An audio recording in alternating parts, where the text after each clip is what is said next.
Hamas के हमलों से जूझ रहा इजराइल अब डबल अटैक का शिकार हो रहा है। हमास के साथ साथ अब लेबनान से हिजबुल्लाह भी लगातार इजराइल पर हमले कर रहा है, जिसके जवाब में इजराइल को अपनी इजाफी फोर्स को सरहदों पर तैनात करना पड़ रहा है। इसलिए लेबनान से हिजबुल्लाह पर इजरायली फौज ताबड़तोड़ हमले कर रही है। इस बीच इजराइल के पीएम नेतन्याहू का मानना है कि अगर जंग में हिजबुल्लाह कूदा तो दूसरी लेबनान जंग तय है।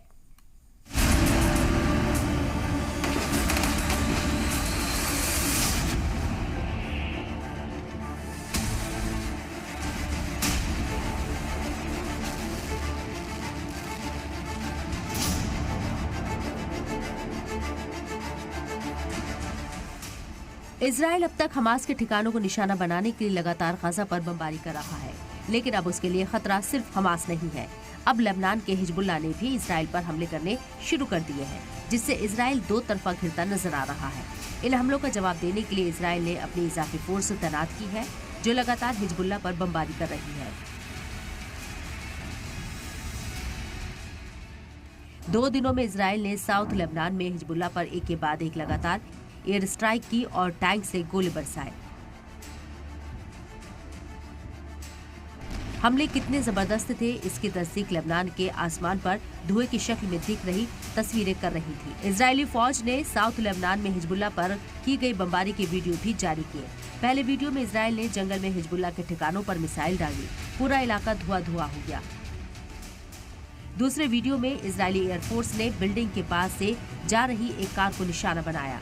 इस हमले में कार और उसमें बैठे लोग जाबाहक हो गए।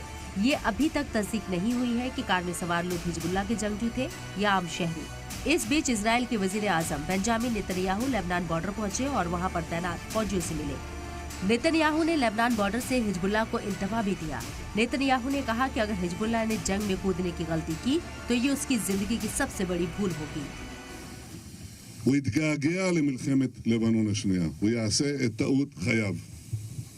ואנחנו נכה בו בעוצמה שהוא לא יכול אפילו לדמיין. והמשמעות לו ולמדינת לבנון היא הרסנית.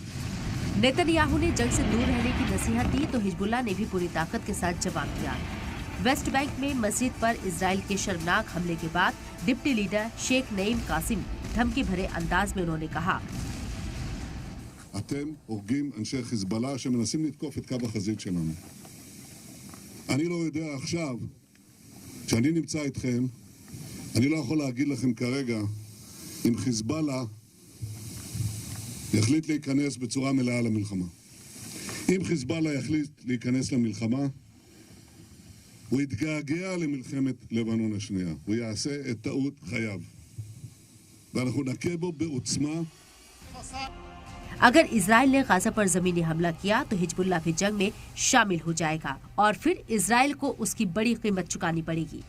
इस बीच हिजबुल्लाह ने भी एक वीडियो जारी किया जिसमें उसके लड़ाके इजराइल की तरफ रॉकेट, मोर्टार और एंटी टैंक मिसाइलों से हमला करते हुए दिखाई दिए।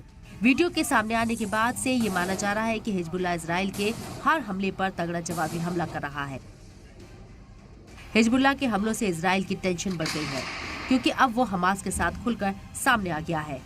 वहीं जंग के 16वें दिन इजरायली आर्मी ने नॉर्थ गाजा में हमास पर हवाई हमले जारी रखे।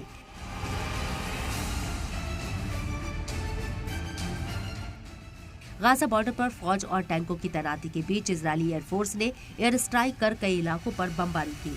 इजराइल के हमलों में आसपास की इमारतें दहल गई और धुएं का गुबार दूर से ही दिखाई दे रहा था।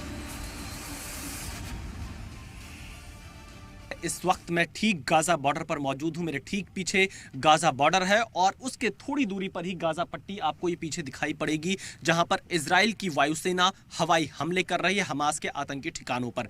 7 अक्टूबर से इस युद्ध की शुरुआत हुई है और आज भी यह युद्ध लगातार जारी है।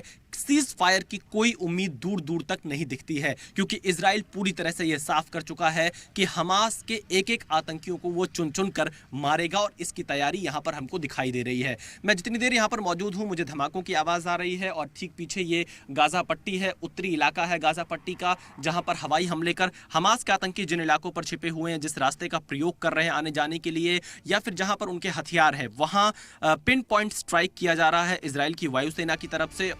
इस बीच हमास के खिलाफ इजराइल के साथ खड़े अमेरिका के सदर बाइडेन ने कहा कि इजराइल को सेल्फ डिफेंस का हक है। हालांकि उन्होंने ये भी कहा कि फिलिस्तीन में बेकसूर लोगों की हिफाजत जरूरी है और इसराइल को जंग के कानूनों के मुताबिक काम करना चाहिए।